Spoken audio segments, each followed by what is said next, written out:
Bienvenidos a Escuela Sabática Profundizada con tu pastor Enoc Martín, tu pastor virtual. Lección 13. Israel en Egipto. Para memorizar. Así habitó Israel en la tierra de Egipto, en la tierra de Gosén, y tomaron posesión de ella, y se aumentaron y se multiplicaron en gran manera. Génesis 47, verso 27. Israel en Egipto, antiguo y moderno. Hermanos y hermanas, bienvenidos. Analicemos juntos la sección titulada, aquí en la Biblia, Isaías 36. Egipto, antiguo y moderno. Tenemos una aplicación con el pueblo antiguo y con el pueblo actual. Y para ello voy a relatarles lo que aquí en este capítulo se cita. Isaías 36, el versículo 6, habla de Egipto y lo menciona dos veces. Es interesante ese énfasis. Luego, en Isaías 36, el versículo 9, dice, confiando en Egipto. En resumen, en estos versos que mencioné y en un mismo relato se menciona en tres ocasiones, en este caso, la nación de Egipto. El problema era que el pueblo antiguo de Dios confiaba en las fuerzas y el ejército de Egipto. Ahora, sin embargo, hay otra descripción del mismo evento en otro libro, Segunda de Reyes, el capítulo 18, del verso 21 al verso 24, en el mismo relato se menciona también en tres ocasiones a la nación de Egipto. Egipto, Egipto. Significa que Dios le está dando énfasis que el Israel, el pueblo antiguo, en este caso, para hablar directamente, el reino de Judá, las dos tribus, confiaba más en Egipto y sus enemigos lo sabían. Entonces, el énfasis que Dios le da es que menciona en tres ocasiones a Egipto, Egipto, Egipto. Ahora, el problema del pueblo actual de Dios no es solo confiar en Egipto, sino que está en Egipto. Y se los voy a demostrar. Primero, con el pueblo antiguo que estuvo en Egipto y luego el moderno que está en Egipto. En Éxodo capítulo 3, el versículo 7 y 8, habla de que el pueblo de Dios estuvo en Egipto. Y usted lo sabe, ahí estuvieron muchos años, para ser exactos, 215 años. Y por el otro lado tenemos en Éxodo capítulo 4, que el problema era que estaban en Egipto y tuvo que haber una solución para que salieran de Egipto. Éxodo 4, el verso 20 dice, la vara de Dios es la que tomó Moisés rumbo a Egipto para liberar al pueblo de ese mismo lugar, de Egipto. Entonces el medio que Dios utilizó fue la vara para liberar al pueblo de esa esclavitud. Ahora, vamos a mostrar que el Israel moderno, el pueblo actual de Dios, está en Egipto. No literal, no en la nación literal, pero sí en el ámbito ilustrativo o simbólico, sí lo está. Y vamos a ver qué significa Egipto. Para ello, voy a leer lo que dice Testimonios para la Iglesia, el tomo 5, en la página 201. La iglesia ha dejado de seguir a Cristo su guía y con paso firme sigue su retiro hacia Egipto. Ahí está la evidencia que les estoy dando. Entonces la iglesia dejó de seguir a Cristo, que es nuestro líder. Una cosa es hablar mucho de Cristo y otra cosa es seguir a Cristo como nuestro líder. Entonces se nos acusa aquí que en lugar de seguir a Cristo, nos regresamos y fuimos para Egipto. Ahora, ministro Enoc Martín, puede preguntar usted, ¿qué simboliza hoy Egipto? Egipto, debe ustedes saber que el Egipto antiguo era mundano. Se adoraba a dioses paganos como el sol, al gato, etc. En Egipto, el pueblo de Israel empezó a usar lo que son anillos, aretes, etc. Todas esas costumbres lo adquirió en Egipto. Por lo tanto, hoy Egipto es o representa al mundo secular. Entonces, dicho eso, ahora, según el espíritu de profecía, el pueblo está rumbo a Egipto. Lo que significa es que ha ido rumbo al mundo. Hoy vemos a los miembros mundanalizados. Ya no se puede ver la diferencia entre un pagano, el que no es cristiano, y un cristiano. Ya no se ve la diferencia porque se está en Egipto, se está en el mundo. Ok, ahora también hay otra cita más, testimonios para los ministros. En la página 86 dice así directamente: los adventistas del séptimo día están dando a la trompeta un sonido incierto y que están siguiendo la senda de la mundanalidad. La mundanalidad es el mundo, es Egipto. Entonces, hoy la iglesia no está literalmente en una nación que se llama Egipto, pero hoy la iglesia está en el mundo y practica las cosas como el mundo. Ese es el problema. Si así el pueblo estuvo en Egipto en el pasado y lo liberó una vara, la vara de Dios que usó Moisés, hoy también, como estamos en Egipto, ilustrativo simbólicamente en el mundo, entonces necesitamos que alguien nos libere de esta esclavitud del mundo, de pecado. ¿Qué nos va a liberar? Miqueas capítulo 6, el versículo 9, hay una profecía.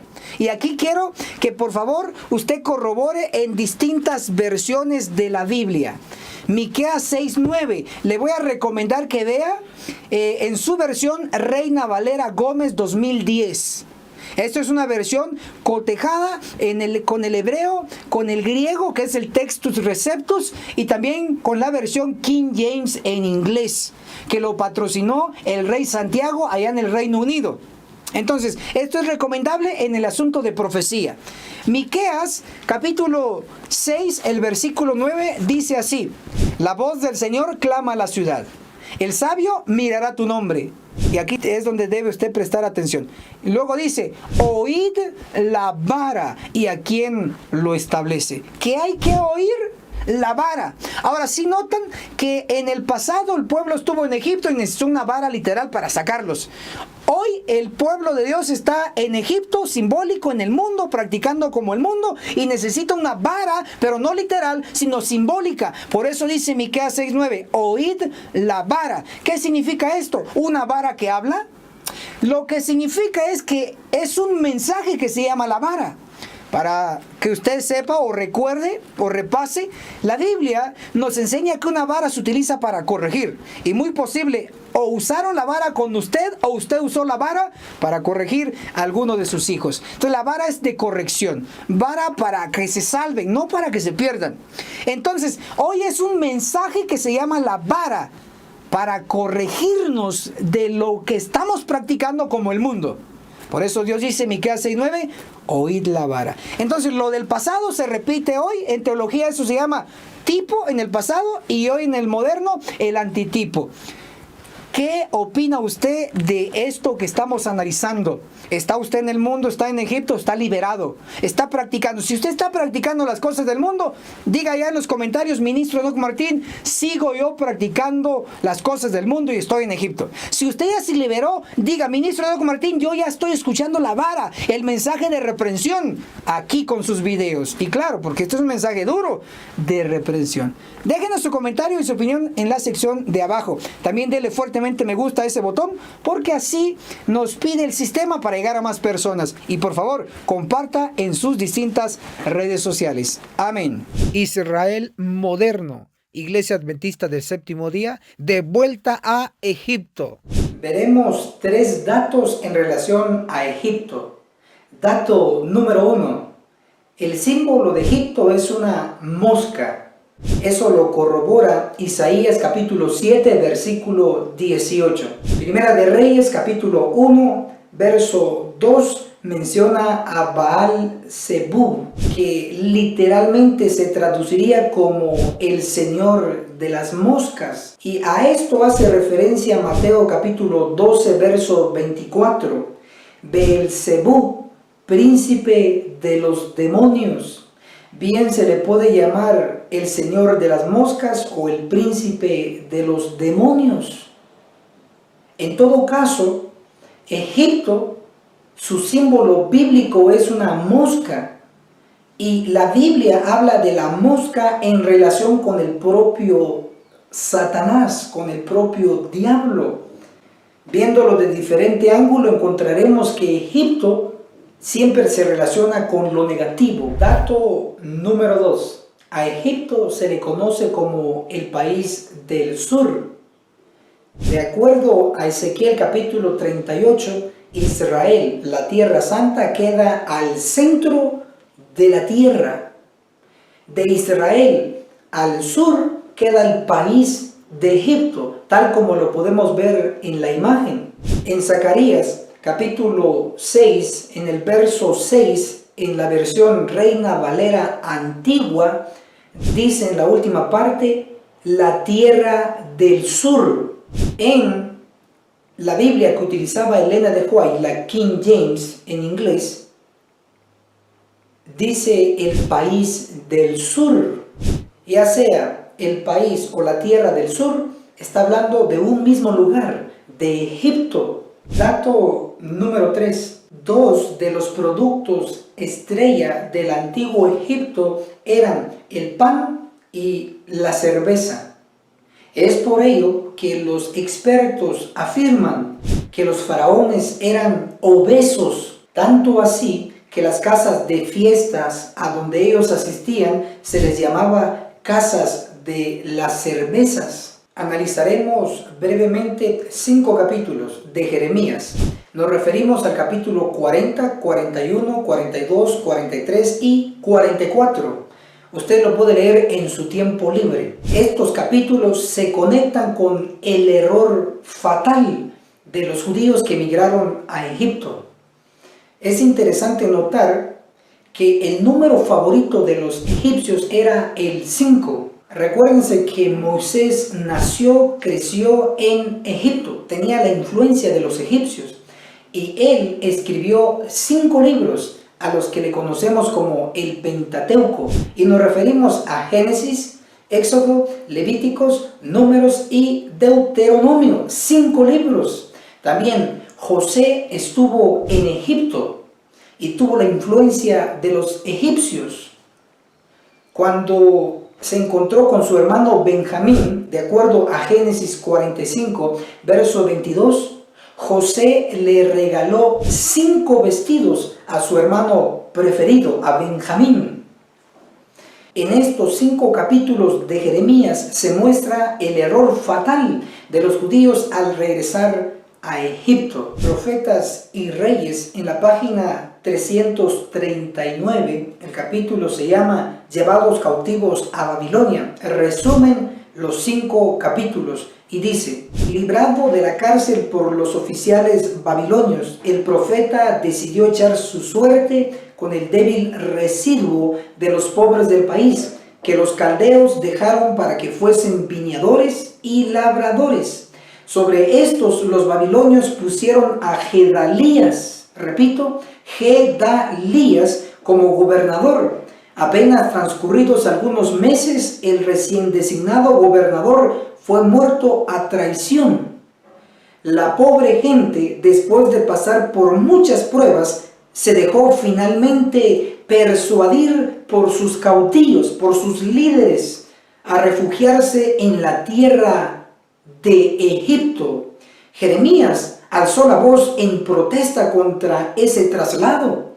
Rogó: no entréis en Egipto. Pero no se escuchó el consejo inspirado y todo el resto de Judá, hombres, mujeres y niños, huyeron a Egipto.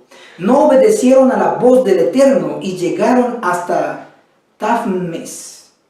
Jeremías capítulo 52, verso 16.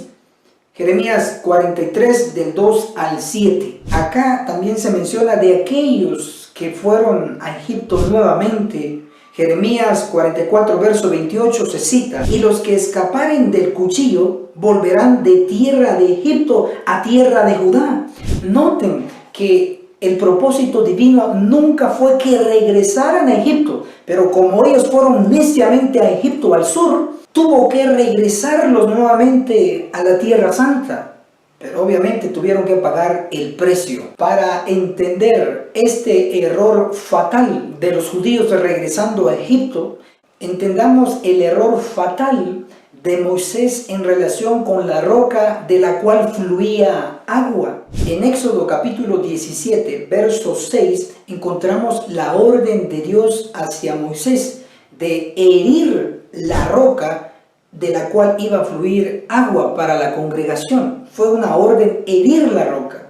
Pero en Números capítulo 20, verso 8, encontramos otra orden de Dios a Moisés. En esta ocasión, no de herir la roca, sino de hablarle a la roca, y de la roca iba a fluir agua. Pero Números capítulo 20, verso 11, registra que Moisés desobedeció esa orden. En lugar de hablarle a la roca, la hirió 2 veces y fluyó agua. Y por esa desobediencia, Moisés no entró a la tierra prometida. Pero, ¿qué es lo que hizo Moisés? Moisés arruinó el simbolismo, porque la roca representaba a Cristo, de la cual iba a fluir agua, vida. Herir la roca una vez implicaba que Cristo tenía que morir solo una vez. Y es por eso que Dios le dio la orden a Moisés de hablarle a la roca en la segunda ocasión y no de herirlo, porque si lo hería implicaría que Cristo tendría que morir 2 veces, lo cual no era necesario. De igual manera, Dios en el Antiguo Testamento permitió que su pueblo fuera llevado a Egipto y estuviera cautivo en Egipto, porque esto se tenía que repetir en el Nuevo Testamento. Su pueblo tenía que ser llevado a Egipto, pero en este caso Egipto espiritual, solo una vez. Y es por ello que se negó a que su pueblo regresara a Egipto, porque no era necesario que el pueblo del Nuevo Testamento regresara por segunda vez a Egipto, solo tenía que estar una vez. Esto implica que todo lo relacionado al pueblo de Dios en Egipto debe de ocurrir con el pueblo actual de Dios. Es decir, Egipto, el faraón, el río Nilo, la matanza de los primogénitos, todos estos elementos deben ser símbolo de algo que se repetirá en nuestro tiempo. Y la clave para descifrar todos estos elementos será descubrir qué representa, qué simbolizó José, el que estuvo en Egipto. El libro Patriarcas y Profetas, en el capítulo José y sus hermanos, en la página 244, dice: la vida de José ilustra la vida de Cristo. Es decir, José en el Antiguo Testamento fue un representante de Cristo. Veámoslo desde este ángulo. Génesis capítulo 41, verso 46 muestra que José tenía 30 años cuando empezó a gobernar en Egipto. También Lucas capítulo 3 en el verso 23 muestra que Cristo tenía 30 años cuando empezó su ministerio. José tenía 30, Jesús tenía 30 juntos cuando empezaron un proyecto nuevo. José existió en el Antiguo Testamento, Cristo en el Nuevo Testamento. José representó a Cristo. De igual manera, con los otros elementos deben ser simbólicos, y me refiero a Egipto, al faraón, al río Nilo, a la matanza de los primogénitos. Todo eso debe ser simbólico de algo que tiene que ocurrir en el Nuevo Testamento. Veámoslo punto por punto. Punto número 1. Egipto, ¿qué simboliza? Hemos demostrado que Egipto queda al sur de la Tierra Santa, es decir, Egipto se relaciona con el sur. Isaías capítulo 14, verso 13, hablando de los deseos del diablo, dice: subiré al cielo, por encima de las estrellas, al lado norte me sentaré. El cielo queda al norte. Si el cielo queda al norte, entonces al sur queda la tierra, es decir, el mundo. Egipto queda al sur, la tierra queda al sur, implicando que Egipto es símbolo del mundo. Egipto simboliza la mundanalidad. En el libro Servicio Cristiano, el capítulo se llama Condiciones que prevalecen en el pueblo de Dios. En la página 50 dice: la iglesia ha dejado de seguir en pos de Cristo, su líder, y está volviéndose firmemente hacia Egipto. Veamos otra cita inspirada, Consejos sobre el régimen alimenticio, en el capítulo Frutas, cereales, legumbres y hortalizas, en la página 379, dice: hemos estado regresando a Egipto más bien que yendo hacia Canaán. Noten que en las dos citas que hemos dado lectura no dicen que llegó la iglesia a Egipto, solo dice que va rumbo a Egipto o estamos yendo a Egipto en lugar de ir a Canaán. Lo interesante de esta segunda cita de Consejos sobre el régimen alimenticio, página 379, es que se da el año, dice carta 3, 1884. Repito, carta 3, 1884. Que se nos quede, 1884. Se dice que la iglesia iba regresando a Egipto. Apocalipsis capítulo 11, versículo 8, dice que simbólicamente o espiritualmente en Sodoma y en Egipto el Señor fue crucificado. Es decir, como Sodoma y Egipto son símbolos de mundanalidad, de pecado, donde hay pecado se crucifica de nuevo a Cristo. Basado en Apocalipsis 11, 8, espiritualmente o simbólicamente en Egipto se crucifica nuevamente a Cristo. Veamos lo que dice el libro denominacional, lo que todo adventista debería saber sobre 1888. En la página 40 dice: bajo su liderazgo de Butler y Smith, líderes de la iglesia adventista, la mayoría de los delegados al Congreso llegaron tan lejos en su oposición al Espíritu Santo que si Jesús hubiera estado presente, lo hubieran tratado como los judíos de la antigüedad lo hubieran crucificado. En los libros del cielo, los que rechazaron el mensaje de 1888 en Minneapolis están registrados como asesinos de Jesús, puesto que los libros del cielo registran los pecados que se hubieran cometido si hubiese habido oportunidad. Los que rechazaron el mensaje en 1888, sus nombres están registrados como asesinos de Jesús, porque espiritualmente se crucificó nuevamente a Cristo al rechazar el mensaje.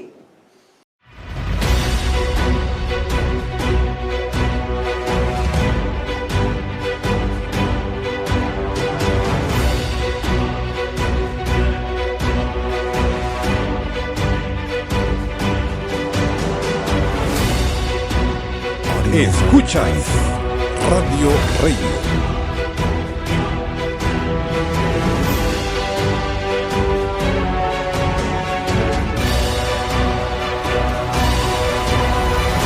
La voz de Miqueas 6:9.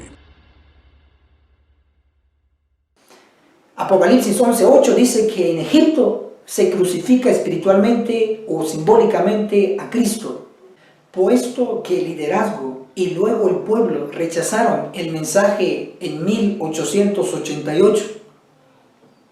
De esa manera se crucificó nuevamente a Cristo.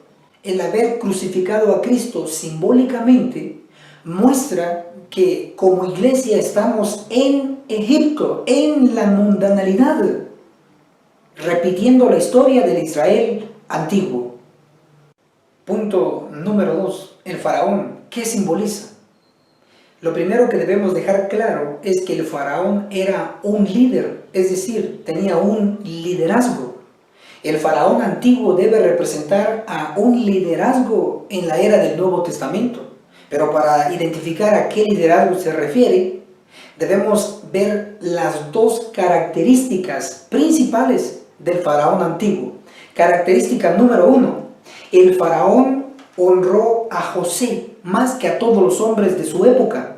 Eso lo podemos ver en Génesis capítulo 41, verso 40 al 44, donde se registra que el faraón puso a José sobre toda la tierra de Egipto y toda rodilla se tenía que doblar ante José. Característica número 2 del faraón. El faraón envió a los egipcios hacia José para pedirle alimento, en este caso trigo. Y eso lo podemos leer y comprobar en Génesis capítulo 41, verso 55, donde el faraón dijo: id a José. ¿A dónde lo envió? A José. Entonces el faraón honró a José. El faraón envió a los egipcios a José. Recordemos que José representó a Cristo. Es por ello que el José del Nuevo Testamento es Cristo. Y el único liderazgo que honró a Cristo en el Nuevo Testamento fueron los apóstoles.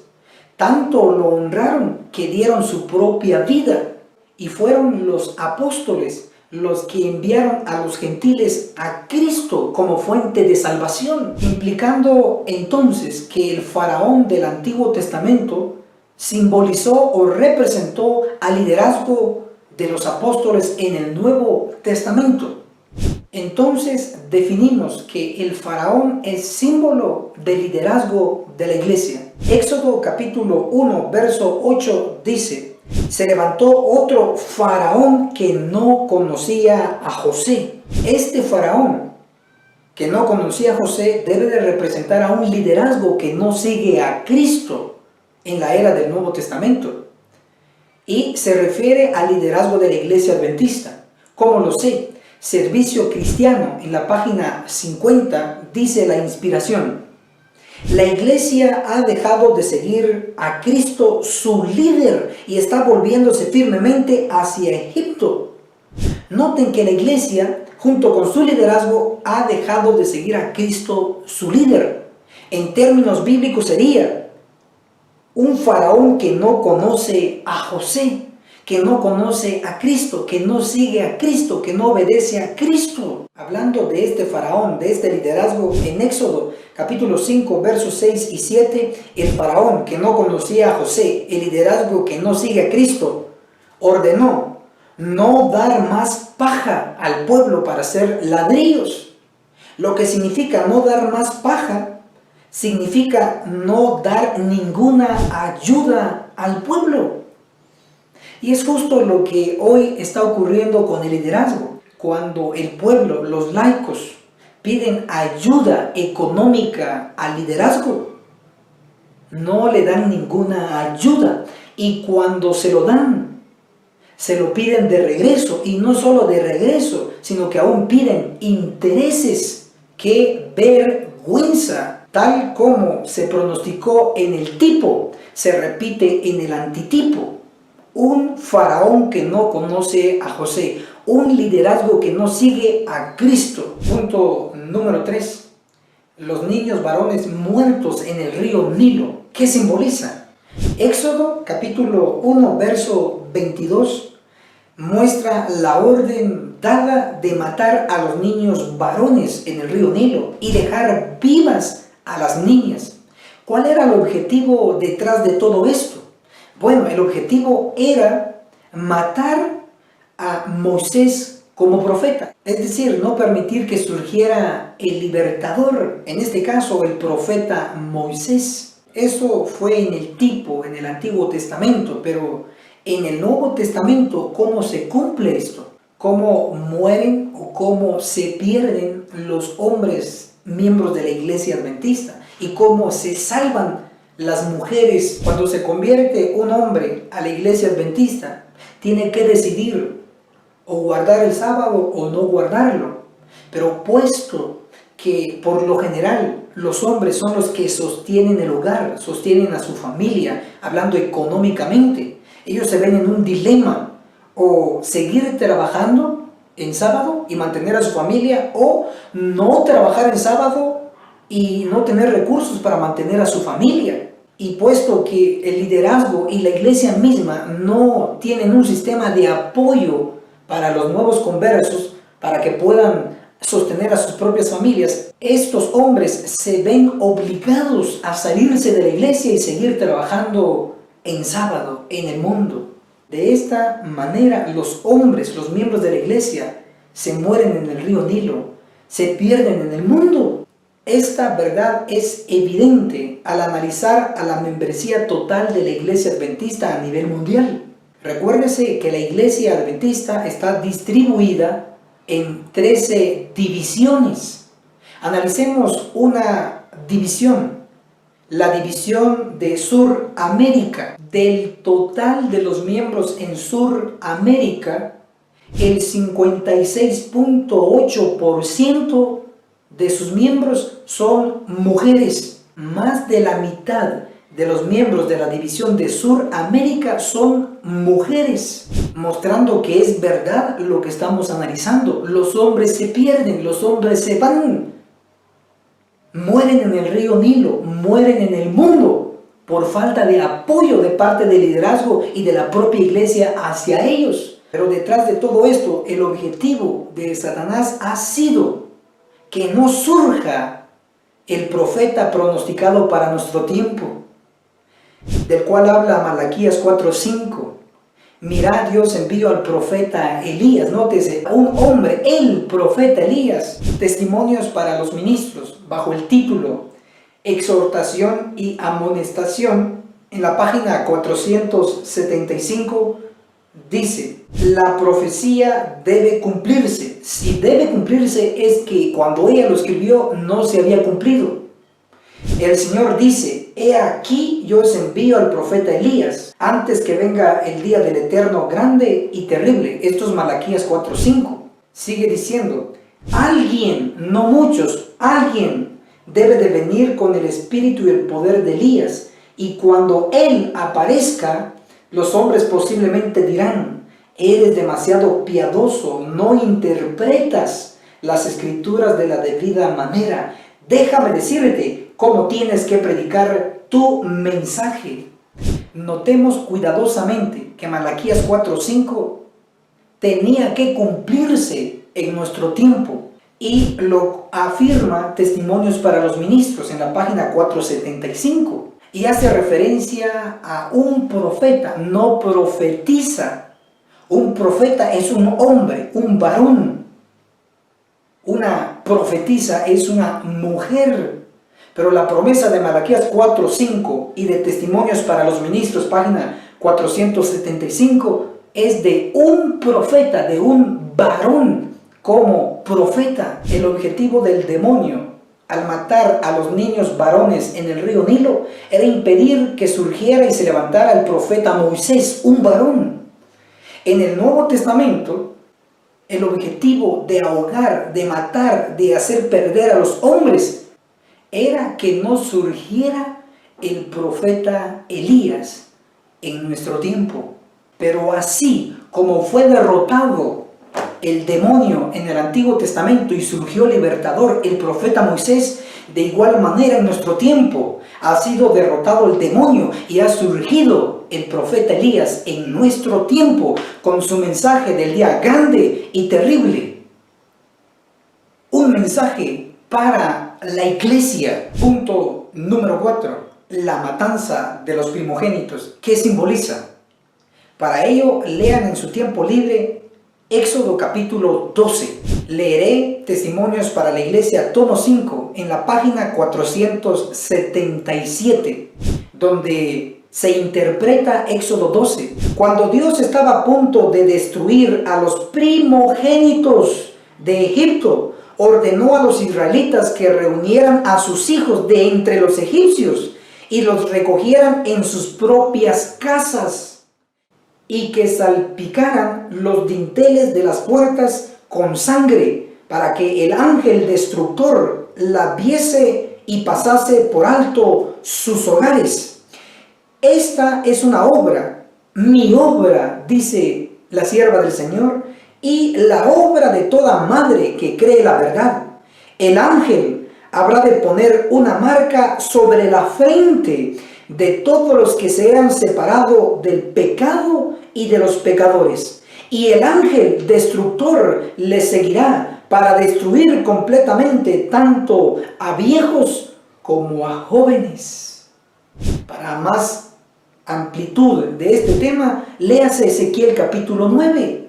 Sin embargo, aquí se está diciendo que así como ocurrió la matanza de los primogénitos en Egipto, recuérdese que la iglesia hoy está en Egipto también, así como ocurrió la matanza en Egipto de los primogénitos, de aquellos que no tenían la sangre del cordero en la puerta, en el dintel de su puerta, entraba el ángel destructor y los mataba. De igual manera hoy, en la iglesia, los que no tengan el sello del Dios vivo en sus frentes, serán muertos por el ángel destructor. Verdaderamente se repetirá la matanza que ocurrió en Egipto. Punto número 5. Cristo mismo y no Moisés sacó al pueblo de Egipto. Leamos Éxodo capítulo 13, verso 21. Dice: y el Eterno iba delante de ellos de día en una columna de nube para guiarlos por el camino, y de noche en una columna de fuego para alumbrarlos, a fin de que anduviesen de día y de noche. ¿Quién iba en la nube, en la columna de fuego? Dios. De acuerdo a 1 Corintios 10, verso 4, muestra que era Cristo el que guiaba al pueblo de Israel. En el Éxodo, tanto Moisés y el pueblo seguían la nube. El que los guiaba era Cristo, literalmente, porque la Biblia dice que Cristo estaba en la nube, en la columna de fuego. Eso ocurrió en el primer Éxodo en el Antiguo Testamento, pero en el Nuevo Testamento ocurrirá también un segundo Éxodo. Y la promesa está en Testimonios para la Iglesia, tomo 5, página 75. Testimonios para la Iglesia, tomo 5, en la página 75 dice: Dios ha prometido que donde los pastores no son fieles, Él mismo, voy a leer otra vez esto, Él mismo se hará cargo del rebaño. Notemos que Cristo mismo se hará cargo del rebaño, pero del rebaño actual, del pueblo actual. Patriarcas y Profetas, en el capítulo llamado el Éxodo, en la página 288 dice: en uno de los pasajes más hermosos y consoladores de la profecía de Isaías, se hace referencia a la columna de nube y de fuego para indicar cómo custodiará Dios a su pueblo en la gran lucha final con los poderes del mal. Notemos cuidadosamente, así como Cristo iba en la nube de día y en la columna de fuego en la noche, guiando el movimiento del Éxodo y protegiendo el movimiento, de igual manera en nuestro tiempo dice la promesa que Cristo estará en la nube de día y estará en la columna de fuego de noche. ¿Para qué? Para proteger a su pueblo en la gran lucha final. Ciertamente el Señor nos mostrará maravillas como en el día que salieron de Egipto.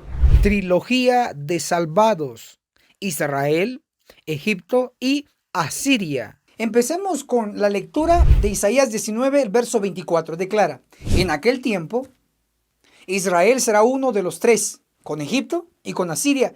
Serán una bendición en medio de la tierra.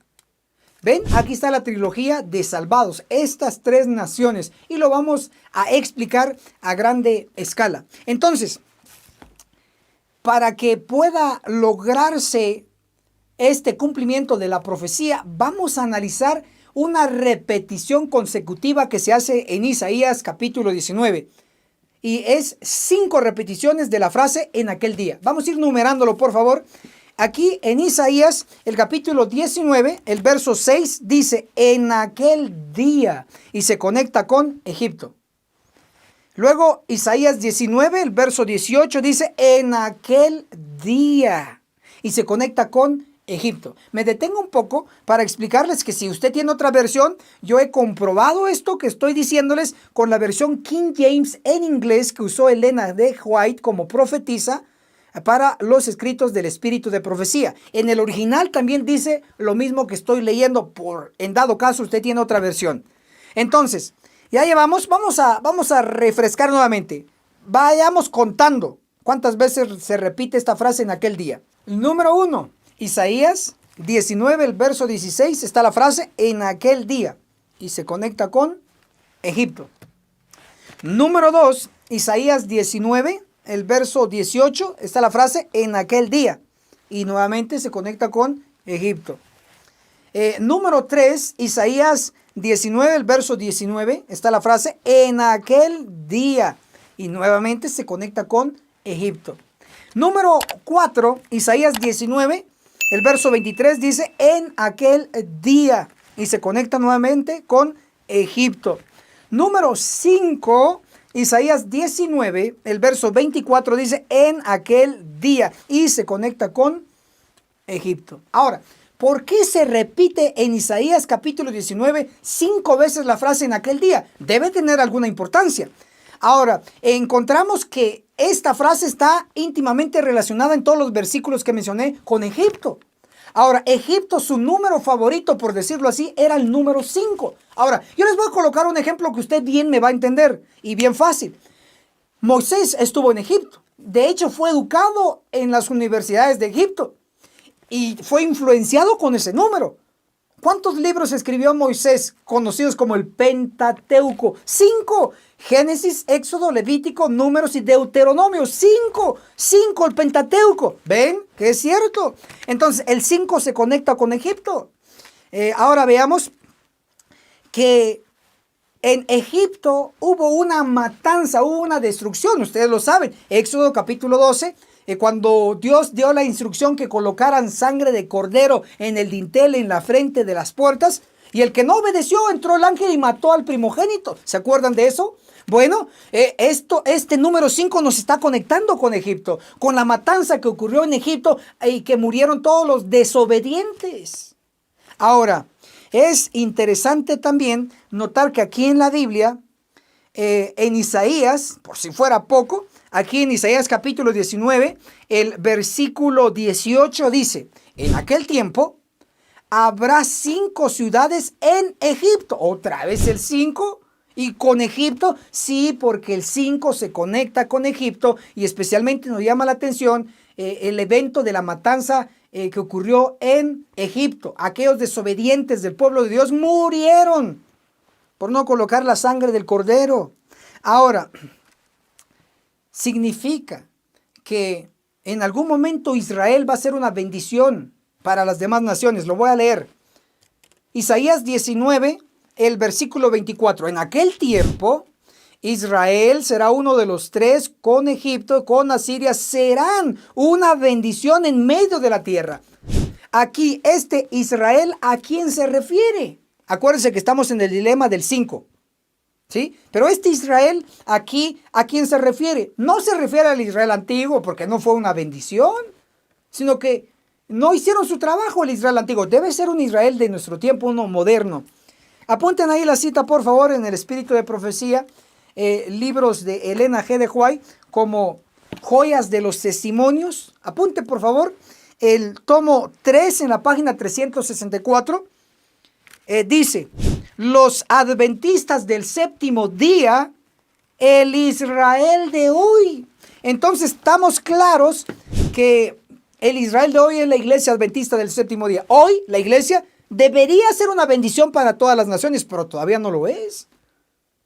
Entonces cuando dice Isaías 19, el verso 24, que Israel, la iglesia, va a ser una bendición para las demás naciones, todavía está en futuro. Entonces, para que Israel sea una bendición, tiene que pasar por un proceso de purificación como lo pasó allá el pueblo de Dios en Egipto. Por eso la conexión del 5. Ahora vean, tenemos también aquí en el Espíritu de Profecía, si quieren anotarlo, acuérdense, 5 repeticiones de en aquel día. 5 ciudades de Egipto, ahí mencionados, el 5. Ahora, ¿por qué? Porque se conecta con el Israel moderno, pero ya en la iglesia adventista ya purificada, no con trigo y cizaña, sino ya purificada para que sea una bendición. Pero para que Israel, la iglesia adventista, llegue a ser una bendición a todas las naciones, entonces tiene que pasar por una purificación. En el libro de Elena de White, Cartas y Manuscritos con Anotaciones, tomo 1, en la página 189, hablando de Ezequiel 9, del juicio de los vivos en la iglesia, dice: ¿ven a esos hombres? 1, 2, 3, 4, 5, señalando a los ángeles. ¿Cuántos ángeles van a ejecutar el juicio de los vivos? La matanza de Ezequiel 9 en la iglesia. ¿Cuántos ángeles? 5 ángeles. No lo digo yo. Vaya a leer Ezequiel 9, va a encontrar que hay 6 hombres, 6 ángeles. Un ángel sellando y 5 matando. 5. En este caso nos está indicando que va a haber una purificación por ángeles en la iglesia para que Israel, la iglesia adventista, llegue a ser una bendición a las demás naciones. ¡Qué impresionante! Entonces, continúo leyendo para cerrar. Isaías 19, el versículo 24. En aquel tiempo, Israel, cuando ya está purificada la iglesia, cuando pase el juicio de los vivos, cuando vengan los 5 ángeles y limpian la iglesia, en aquel tiempo Israel será uno de los 3 con Egipto y con Asiria. Serán una bendición en la tierra. Egipto siempre ha sido algo negativo. Asiria también enemigo del pueblo de Dios. Sin embargo, Egipto y Asiria, naciones paganas, sus ciudadanos justos que van a aceptar la verdad de la iglesia, del pueblo de Dios, de los 144,000, los ciudadanos justos de Egipto y de Asiria que se van a convertir, ellos van a ser una bendición en medio de la tierra. ¿Y usted sabe cuál es el en medio de la tierra? ¿Usted sabe cuál es el ombligo de la tierra? Lean su tiempo libre, Ezequiel 38, y va a encontrar que es la tierra de Israel, el Medio Oriente. Ahí van a ser una bendición. Ahí va a ser el epicentro de todo el fuerte pregón. Así lo dice la Biblia, así lo creemos. Hermano y hermana, dele fuertemente me gusta a ese botón, porque así lo pide el sistema de Facebook, de YouTube, para llegar a más personas. Haga su comentario en la sección de abajo. ¿Y qué opina sobre la purificación de Israel, de la iglesia adventista, para hacer una bendición en todas las naciones? Muchas gracias. Y esto fue Escuela Sabática Profundizada con tu pastor Enoc Martín, tu pastor virtual. Hermano, hermana, dale me gusta a este video. Déjanos tu opinión en la cajita de comentarios y, por favor, comparte este video en tus distintas redes sociales. ¿Tienes WhatsApp? Comparte ahí. ¿Tienes Facebook? Comparte ahí. ¿Tienes YouTube? Puedes descargar este video. Te lo regalamos. Súbelo a tu canal. Pero sumémonos a hacer obra misionera. Bendiciones y hasta la próxima.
Agencia Misionera AMI te regala una doctrina completa con los siguientes 3 cursos.